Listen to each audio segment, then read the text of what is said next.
Assalamualaikum warahmatullahi wabarakatuh.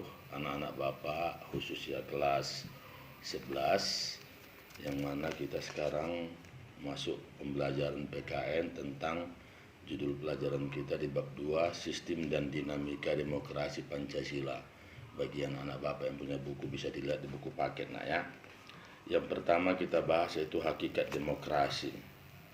Sebelum kita jauh atau Bapak menjelaskan, Bapak terangkan dulu apa demokrasi. Demokrasi berasal dari dua kata, demos dan kratos, yang mana demos berarti rakyat, kratos atau kratein berarti pemerintahan. Jadi bisa kita simpulkan bahwasanya demokrasi yang dipimpin oleh atau kekuasaannya dipegang oleh rakyat. Yang mana di dalam hal ini kalau kita mengkaji lebih jauh, yang mana demokrasi ini untuk saat ini adalah merupakan yang sangat penting bagi kehidupan berbangsa dan bernegara, yang mana negara juga harus bisa meminta pendapat rakyat bagaimana negara ini ke depannya. Dan ada lagi seorang ahli yaitu Abraham Lincoln. Dia mengatakan demokrasi adalah sistem pemerintahan dari rakyat oleh rakyat untuk rakyat. Nah, jadi bisa kita katakan di sini rakyatlah yang memegang kekuasaan. Lalu di dalam demokrasi ini tercermin yang namanya kebebasan. Tapi kebebasan ini sering kita lihat yang sesuai dengan apa yang kita perbuat dengan kebebasan itu tanpa melanggar yang namanya aturan negara. Dalam hal ini lagi, kalau kita kaji lagi, yang mana tadi Bapak sudah jelaskan pengertiannya, singkat saja ya. Lalu yang kedua, klasifikasi demokrasi.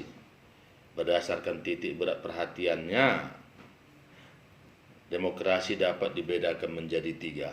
Yang pertama demokrasi formal, demokrasi material, dan demokrasi gabungan.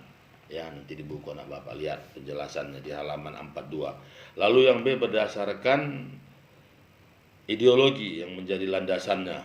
Ada dua, demokrasi konstitusional atau demokrasi liberal, dan demokrasi rakyat atau demokrasi proletar.